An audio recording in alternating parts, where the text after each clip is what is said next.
Welcome to Retention Chronicles, the retention podcast for e-commerce marketers. I'm your host and fellow e-commerce marketer, Mariah Parsons. Tune in as I chat with e-com founders and operators all about customer retention. Think marketing, ops, customer success, and customer experience. We cover it all and more, so get ready to get real with retention. Here is our newest episode. Hello, everyone, and welcome back to Retention Chronicles. Super excited for our guest here today. Jordi, thank you so much for being here. I'm so excited to have you. Jordi is the VP of Revenue at ChannelEngine, and I cannot wait to dive into first-party, third-party systems with you. It's going to be a great time and tie it all back into retention. So let's have you say hello to our audience and give a quick intro of yourself. I'm nice to meet you, or I rather say nice to meet you again. I think our teams partied together, or you partied with the team together at Shop Talk a few weeks ago. So happy that we're meeting in a more professional situation than Buster Rhymes, I guess. Yeah, it's more official now, right? Like, It is. yeah, This makes it more efficient. So yeah, yeah. thanks for No, it's having me. yeah. No, I mean, I only get one of your team, only get you on the podcast, but it was a lot of fun getting to meet your team. And I know you're in New York, but I'm here in Chicago, so it was a lot of fun to see, the different the different avenues or the areas of ecom that people came out to be at Shop Talk Fall for. So it was a great time. I agree. Yeah. And just hilarious Busta Rhymes concert. So who wouldn't, rather be on a dance floor? But yeah, I'm excited for this.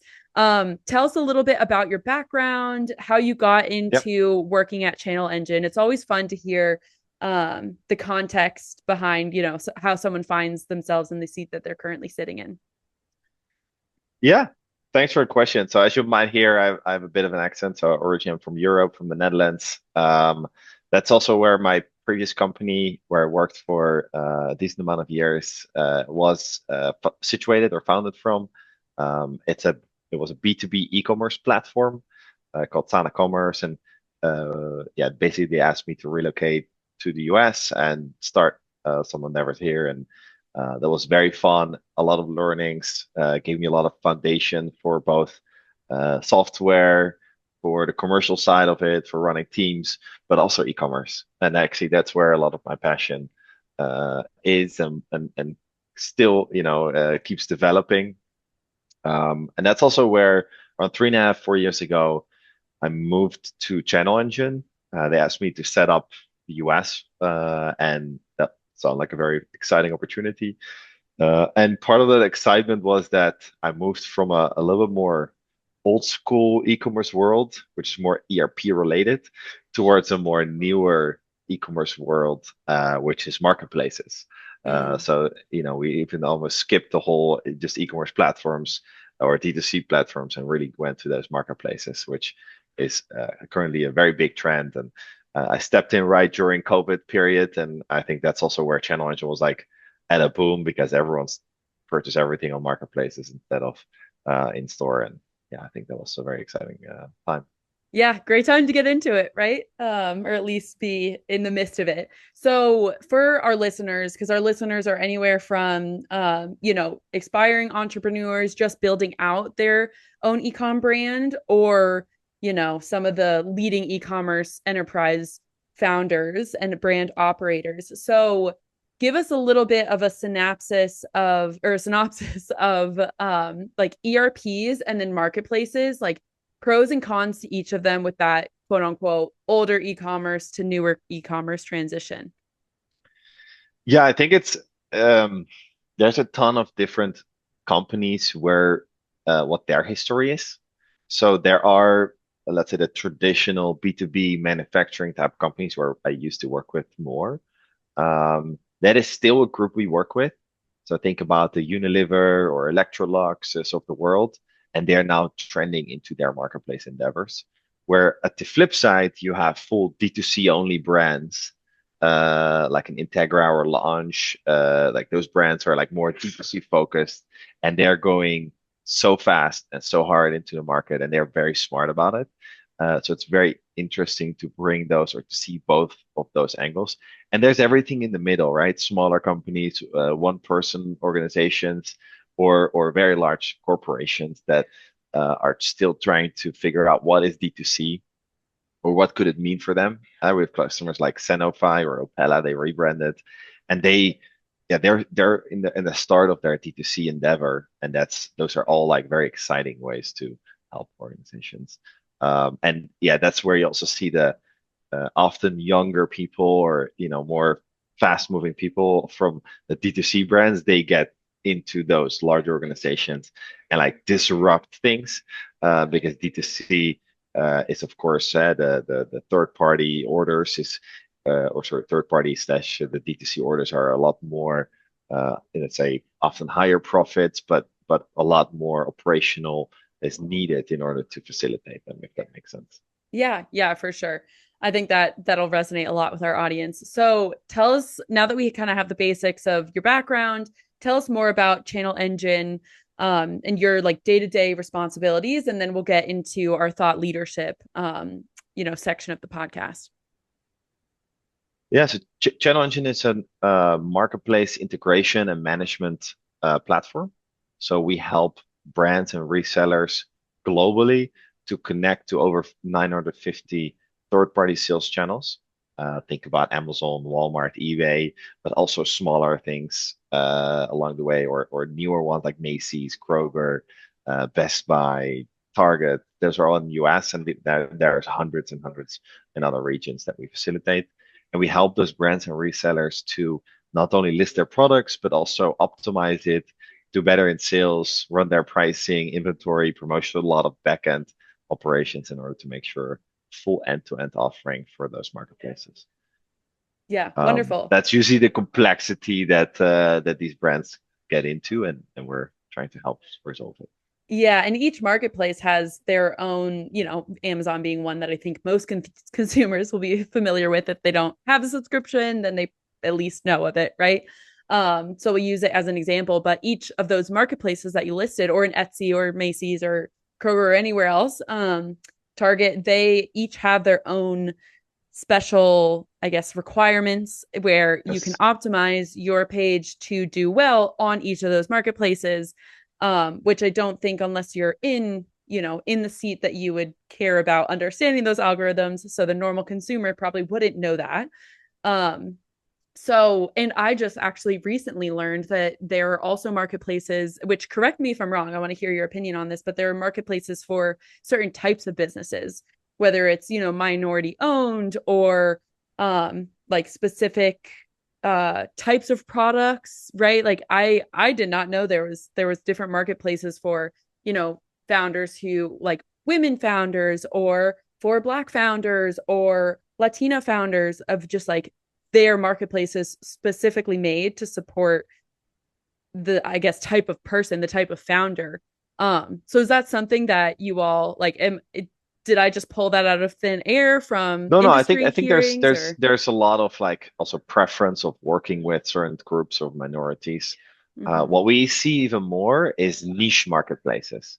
Mm-hmm. So there's a lot of holistic or general marketplaces like Amazon, Walmart, where you kind of can buy anything from anyone. But there's also a lot of niche marketplaces that they are specializing in a certain category or industry, and sometimes even a certain offering where it's just off pricing. So you have a premium shop outlet. It's a marketplace where it's even behind the closed login where you can see, and but that's actually where you get off priced second, or like off priced, sometimes premium products. So those are some of the examples where eBay has a whole eBay motor section for everything automotive, and so there's like a different industries and different interesting Yeah. parts. The more you know, right? Like I didn't know that until quite literally a couple of days ago. And I was like, oh, that's so interesting. I mean, I guess, um, like, Another one maybe interesting, also in terms of sustainability, which is a pretty big trend, are platforms like Backmarket and Rebelo. They offer secondhand or refurbished consumer electronics products, which mm-hmm. kind of like revives those products. But it's like specifically those platforms are really good at it. Yep. And like ThreadUp is another one for apparel, right? Where it's like they will resell items that people, send in because they need a second home, and they're just you know, they want to Exactly. Yeah. recycle them responsibly, all that fun stuff. Okay, well, that's a great industry layout. So now we're gonna move into some of the questions that I love to pick your brain about. Just because it is something like marketplaces, usually we are focusing more on specific like selling D2C. So, but marketplaces obviously still sit in e-commerce and they can be super influential for a brand strategy, right? Whether or not a brand is starting on a marketplace like Amazon and then transitioning into D2C or social commerce or some other combination. So it's definitely a relevant conversation. So I want to talk about hybrid selling models. And so first party and third party strategies. I want to get your opinion because they're becoming popular, right? Of like you see people who are selling on Amazon, you see people who are selling D2C, and you see people who are selling online. Maybe they have a different combination of, selling bulk items on Amazon, but then individual items on their D2C site. Whatever strategy makes sense for selling across all these different channels. So can you share insights on how Shopify brands specifically can effectively integrate and balance these models to drive profitability and sustainability? The tough Yeah. question. Yeah, it's a tough question. Maybe I'll add a little bit to the first piece. You're saying why marketplaces are important. Maybe that lays the foundation.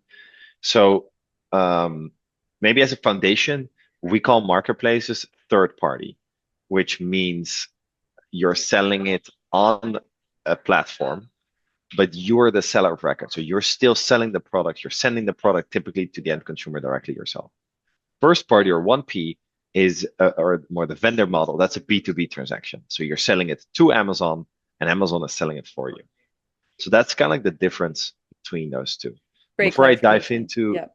before I dive into what is the strategy there, I think it's very good to understand in terms of marketplaces, what we're seeing is the share of marketplaces that is happening globally uh, in the wider or total online purchases, so the total e-commerce, almost 60%, or it's trending towards like 60% is happening on third-party marketplaces. So it's not only like a potential option, it's a necessity. If you're not like if you're an e-commerce brand or you're selling anything direct to the consumer, if you're not on marketplaces, you're missing out on a lot of business. And usually companies do that very consciously. So think about Nike. They very consciously said, we are not going to sell anything on Amazon. So this is why if you search for Nike on Amazon, you can't find any of the products. Sometimes you can find them, but they usually try to kick them off because Nike consciously says we want to protect our brand and not sell on Amazon. Now they regret that decision a little bit and they're going back to that strategy and potentially, I saw that they were looking into having a relationship with Amazon again to sell their products because for a long time, the mostly searched thing on Amazon was Nike Wow. That's so as a interesting. as a It really fun. is like a case study on psychology, right? Where it's like people are searching for this thing. And is it better or worse for Nike to be like, no, no, no, you have to come to our site to buy online? It's like actually most of the product searches already take place on marketplaces. So Mm, so more people search first for a product if they can find it on a marketplace before they start Googling it. So that's kind of fascinating. like also a lot of the product discoveries happen there. And so that's some of those trends where also large e-commerce platforms like Macy's, they opened up to having any, like a lot of people sell their, that's why you see the offering of Macy's expand. And you know, Shein and Temu who are like going into this market full faced super fast. The funny thing is they also are now like, okay, now we want to have also the good products, the American products, the higher quality, bigger brands. So they're opening up as well. So there's a ton of very fun, interesting facts that are going on. Now, one of the or some of the to get back to the 1P, 3P type of strategy, we're seeing that particularly using Amazon as an example. 1P has traditionally been a very good model because you can sell to Amazon, and Amazon can simply just guarantee they're paying for it, and they're going to sell it with their algorithms, which was fun and done and really good for a long time. But what those brands and resellers have been seeing is that Amazon has been kind of like scrutinizing them more and more. So the margins are lower. They're not purchasing as much as they used to, and it was because of the aftermath of the supply chain issues. Right after the supply chain issues, Amazon, everyone was like, "Hey, I don't want to purchase. I don't want to risk that much buying inventory anymore." So that forced a lot of people's hand to, and now around almost 80% of brands, they're selling both 1P, so to Amazon, and 3P on Amazon. Mm, okay. Um, and there's a like, oh, I can dive into more depth if you want, but there's a lot of reasons why you would want to combine both. Yeah, no, it's interesting. And I would like to I think it would be interesting to hear why you'd want to sell both because I I think that one of the things that it's obviously tricky to figure out like, okay, where's it best to sell, right? Is it better to be like a Nike who says, I'm not going to sell on Amazon because it makes sense for my brand or because, whatever reasoning you don't want to sell. But then for the people who are looking to sell on marketplaces, how do they assess, okay, which one is best for me? Do I do a both 1P and 2 or 1P and 3P approach or do I just do one of each? Like I would love to hear, yeah, kind of like high level of how you would try and break it down or how you all recommend to people like, okay, if you're in this stage of the brand or if there's, you're in this vertical, 1P versus 3P works really well. Is there any type of like guidelines Mm. for, how a brand would actually decide if they wanted to be 1 or 3P? It's I'll dive into it, but the long short of the short is it is quite complex. Mm-hmm. The It reason always is is, right? It's it's never yeah. easy. The problem is it's a combination of strategic choice and rational choice. So on one side, let's start with rationality. So rationality is like it's simply profit, right? So how much profit am I gonna make? Is Amazon good enough on the 1P side, or do I need 3P? Or can I get more profit on Walmart? Does my advertising cost, is that lower on Walmart, which typically is, than on Amazon? So why are people spending so much money on Amazon versus Walmart? Because the cost per click is simply lower, 42% on Walmart, so, right? So that's some of the strategies if you look at it from a very rational perspective. But then a lot of these companies are brands or they're larger corporations, and they're like they have a brand image or a brand presence they want to portray, right? So some companies don't want to have their brand associated with or just a lot. We get a lot of like, yeah, we don't want to associate with Walmart, so we don't want to be a Walmart. High-end fashion brands often. Was in reality, a lot of expensive products are on Walmart, and people still think Walmart is a low priced type of platform. So it's kind of like some of the perceptions. And that's also comes into play with choosing what is the channel that you would like to go towards. What is like what is Saks Fifth Avenue technically is also a marketplace. They're very closed off and they usually don't allow a lot of people on there. But yeah, if you as your brand or Bloomingdale's, same thing, right? So everyone wants to be on Bloomingdale's. No one gets accepted on Bloomingdale's. But if you can get on there, that's like part of that strategy where you want to associate your brand with. So that's like in a nutshell, a little bit some of the considerations. And then maybe the last piece is the operations. So doing 3P or marketplaces is sometimes causes like some operational complexities, like doing D2C orders versus doing bulk shipments. For larger or corporations that always have done B2B, it's pretty challenging to suddenly figure out. So then they're gonna need either platforms like ourselves or they need 3PLs and maybe they need an agency that can control some of the content because you're in control of your content. You need a pricing strategy. So there's a lot that comes into play from an operational perspective. But ultimately, theoretically, in the third party marketplace world, you should be able to, because you have more control, you can also achieve higher profits and still be dictate more what you would like the world to see. And I can tell you some brand owners are pretty frustrated with the 1P side of Amazon because some of those listings are pretty bare bone and they don't make changes if you ask them to. But yeah, that's part of it. Yeah. Yeah, no, it's so fascinating. And definitely where my expertise starts to just not cover, of just like the marketplaces and all of the interest, like intrinsic and intricate aspects of marketplaces, which is why I'm so excited to have you here. Um, and it's already just so fascinating to hear kind of how the underpinnings or the workings of it all, right? Of like a brand just having to figure out all of it. Especially after, generically, I would think marketplaces are just easier because most of the time you're not doing the work you're doing as compared to a D2C site. Um, and I know we hit on, right, like trying to be profitable. And I think that is like it always comes down to profitability, right? Like it is, even if it's a long-term play, like something like sustainability, if you want a brand, like a part of your brand presence is sustainability, you are also making that decision in that it's going to be profitable at some point for your brand if you find the right customers. Because that's just it's what a business needs to do, right? It needs to be operating in a way that is effective. And I think profitability sometimes gets a negative connotation that that's like deceptive or bad, or like going for the money.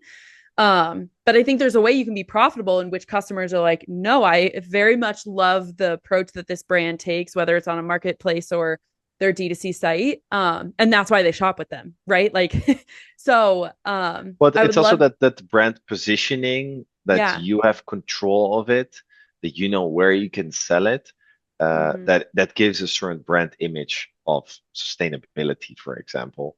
Yes. And I think that's, you want to be in control of that, basically. Yeah. Yeah, for sure. And, all of the benefit of e-commerce when you like boil one aspect when you boil it down is the benefit of being able to directly e-commerce, meaning D2C, is directly like have that brand presence, right? Like your branding is more important than say before e-commerce, like shopping in retail.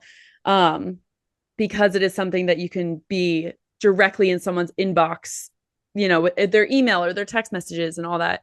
So it's a fun area to see how the challenge to bring branding into a marketplace when maybe you would have more restrictions around what the listing can look like. But I do want to circle back and ask you Mhm. about, what can founders, and I want to dive into like a little bit more of the technical aspects, do to optimize operations and enhance those profit margins in a competitive market, because I think you laid the groundwork for like what are the factors a founder or a brand operator would be considering, but then actually going into like tips or key strategies of like, okay, if you're trying to work through how to actually look at being competitive on a marketplace when there's, you're going to pop up next to your competitors, when someone is searching for, a related keyword.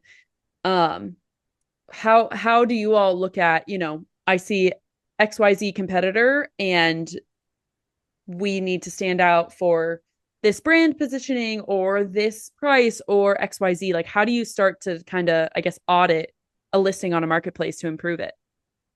Yeah, so I think there's two sides of it, right? One side is pertains a lot on just generally SEO optimizing listings or doing keyword researches and stuff.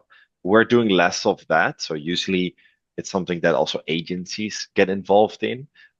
We always advise like, or you need to see like how much or what segment of your product should you do that with? Because a lot of companies say like, do everything for all my products, but that's not always the best, right? Usually we say Right. focus on your top 20 and test with the rest, and then see how much more you can add to that top 20. Um, where where I know a lot more about, or where we actually do a lot with, is uh, maybe it's good to understand the concept of a marketplace is where you have a buy box. So on Amazon, it could be one or multiple sellers selling the same products, right? So I don't know, sometimes you see it on the right side, you see more buying options, and you can see four other prices you can buy it for, but it's the same product. So this is part of the very competitive landscape, because a lot of people are trying to sell the same products in particularly certain industries like vitamins. It's so competitive. Everyone is selling it. The margins are getting pretty thin. So that's part of having marketplaces. You can you can combat or set up a strategy to win the buy box. So we, for instance, have a repricer that goes down in price until you win it, and if there's no other offerings, it goes up in price to maximize your profit. So that's part of the reason or part of the way how you can be competitive there. Another thing is you should make sure you set your base price correctly. A lot of companies struggle with calculating that because you need to take all the factors into consideration. Your seller expenses are a little bit higher, right? Because you do have a marketplace commission you have to pay, and you have a shipping cost, and you might pay a platform like us, and you have other operational costs that you want to take into account. And then, by the way, you also want to have a margin. So make sure you set up or you calculate that base price correctly. You keep evolving that over time.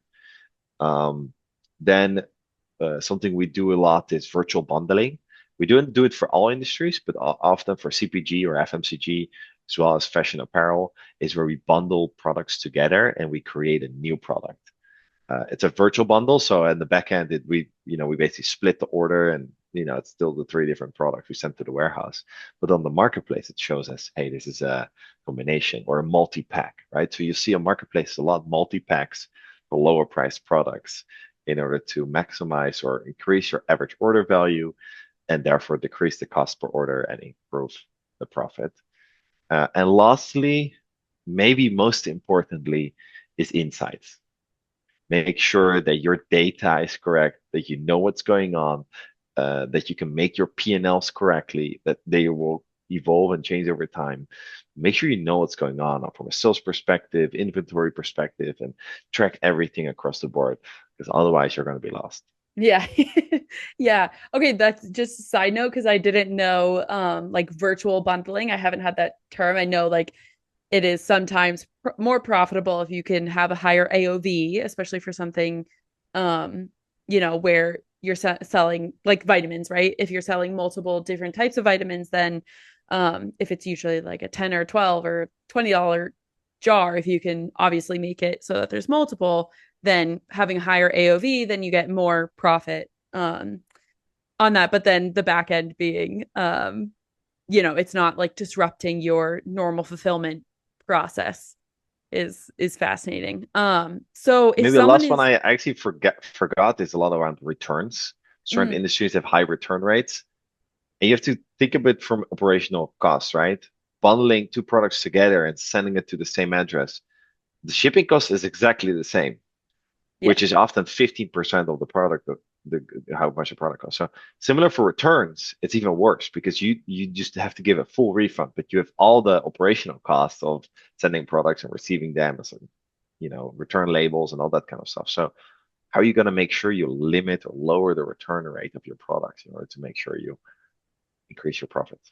yeah. And so are you saying like you would for brands to calculate that in the price, or you're just saying that's another aspect to Both. So you okay. can calculate it, or you should calculate it in your price and make sure Yeah. you understand it. But also track what products are the highest return products, improve your content, and make sure that they get returned less. Or sometimes this is pretty harsh. Stop selling them Yeah. because if those are the ones that actually cost you more money. We had a client that they were doing 10 million. Ultimately, we advised them to stop selling a certain product. So they start doing 9 million in revenue, but their profit doubled. So Wow. it's like Yeah. it was just kind of like a silly, yeah, that's just from a data perspective. It's Um, one of those things where it's like the numbers, you hear that and you're like, wait, how? But then once you actually look at the numbers and you're like, no, no, no, it's just more efficient sales. Like, yeah, stop it selling is, those products because it doesn't make sense. yeah. Or create certain products for certain marketplaces. We have clients who created special products to sell on Amazon. Mm-hmm.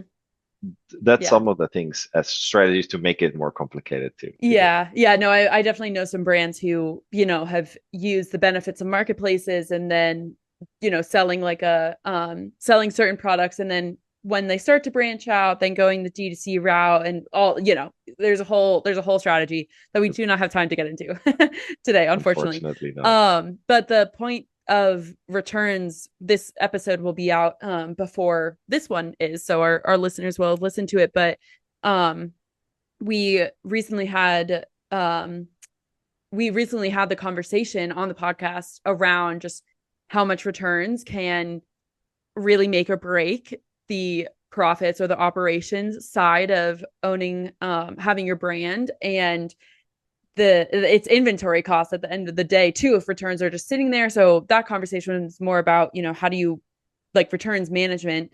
But it's a great call out for this as well of you're gonna get returns from marketplaces. So how do you integrate them and make sure that they're back on the shelves and um put into the like base price on a marketplace and understanding all of that. So it's a great call out. Just to understand the magnitude of it, there are some channels in Europe where the return rate in certain countries for certain categories is between 50 and 60%. Crazy. So That's we have crazy. clients who stopped selling there because Wow. also the approach of that marketplace, which is why they're the biggest in fashion in Europe, was because you could just free returns. Very easy. You get the return label included. People just order three sizes and send back whatever doesn't fit. So it's Yep. like it's a really good consumer model. It fits the generation really well of not having to leave the house to buy products or goods. But the flip side is that the brands need to take that into consideration.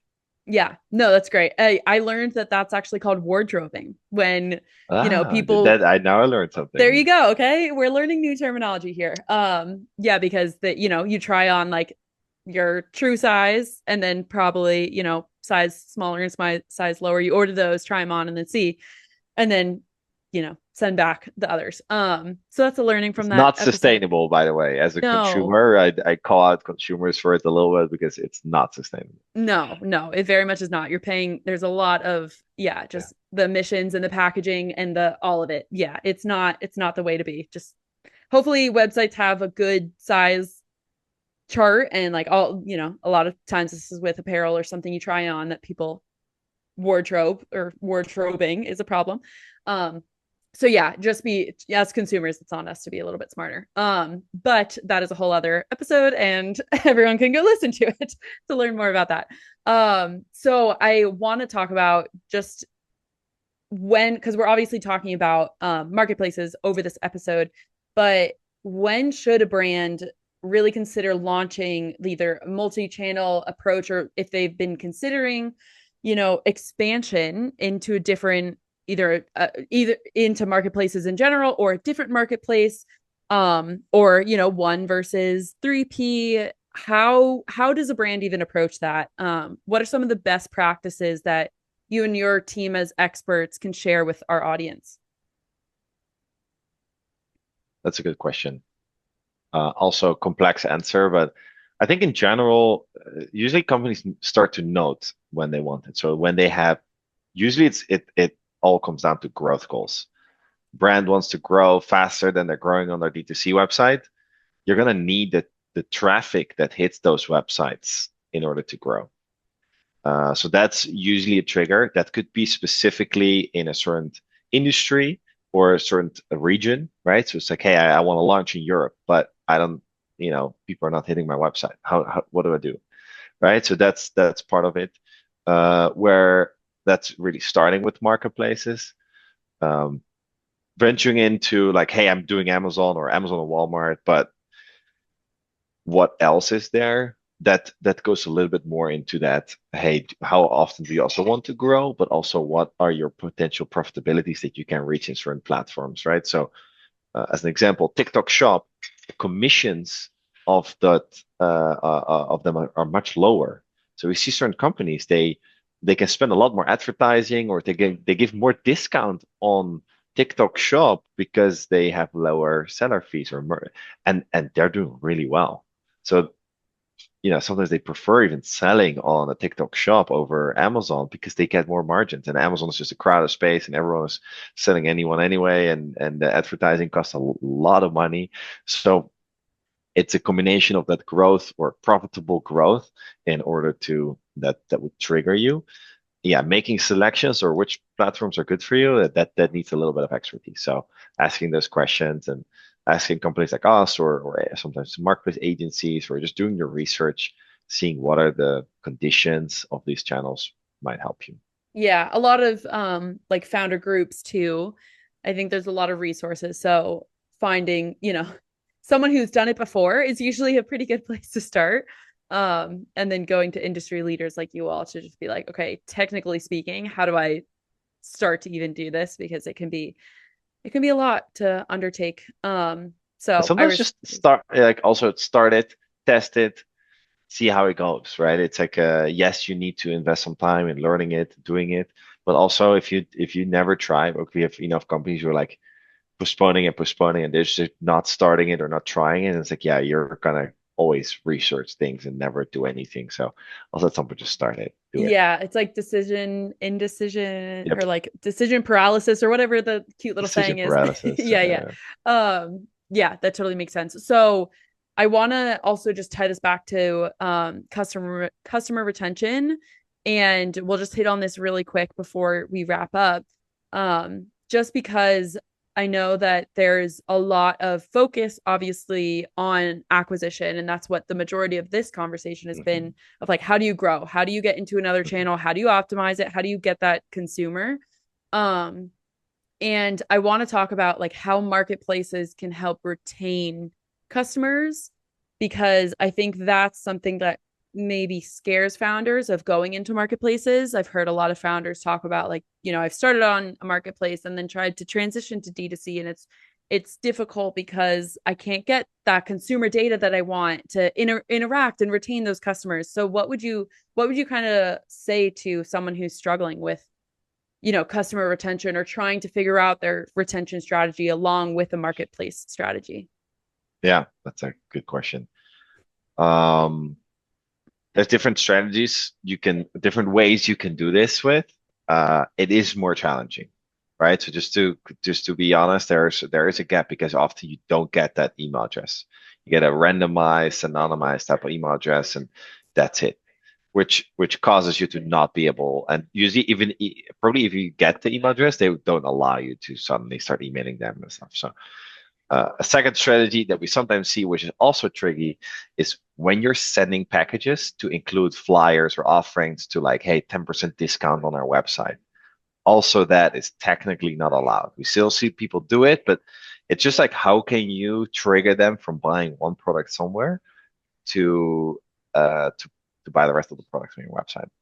Mm-hmm. However, we have seen customers do it pretty successful where uh, they have one of their or some of their smaller products um, on the marketplaces, but their main product offering. So actually, Sonos is a client of us, and this is how they've penetrated to a lot of new markets.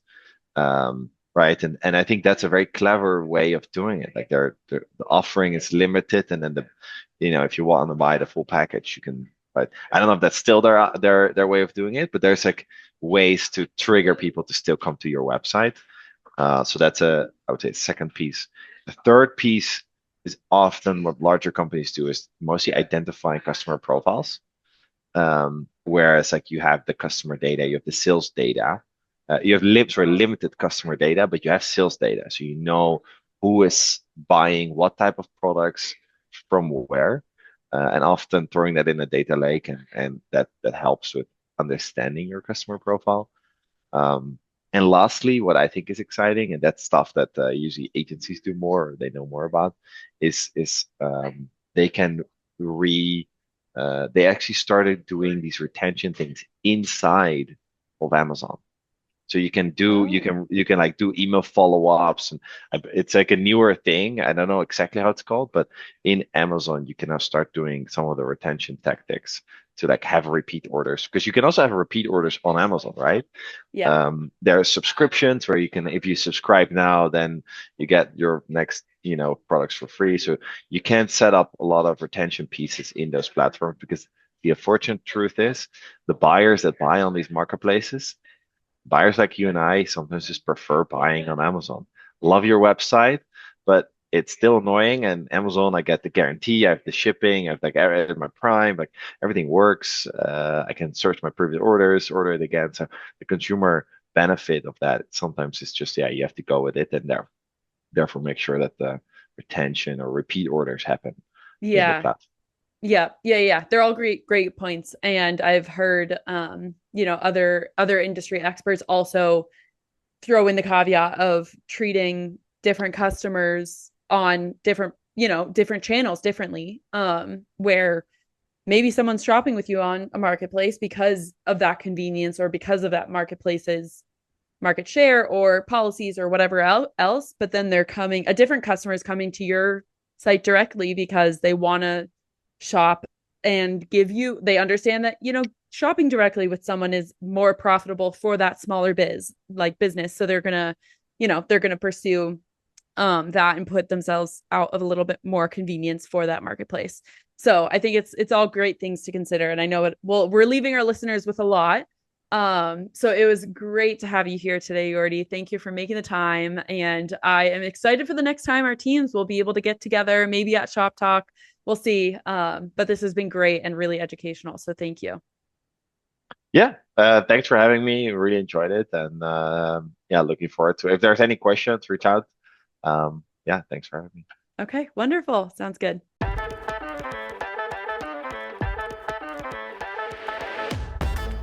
Hello, everyone. It's Mariah again. I am just popping in to say thank you for listening to today's episode. And I am so grateful that I have been able to be on this journey for the past couple of years with this podcast. It's been phenomenal to grow and see our community of thousands of listeners, see what you guys are up to, what you're learning, what you want to hear about next. So if you haven't already, please like and subscribe to the show so we can continue doing this. Leave us a review. Let us know your thoughts. Follow us on our new social media channels and check out our newly launched website. If you or someone you know would be a great guest for the show, please do not be shy. Fill out the form that we have on there because those are some of my favorite interviews. And I will make sure that our new website is linked in the bio. It's retentionchroniclespodcast.com. And as always, let's give a warm shout out to our day one sponsor, Malomo.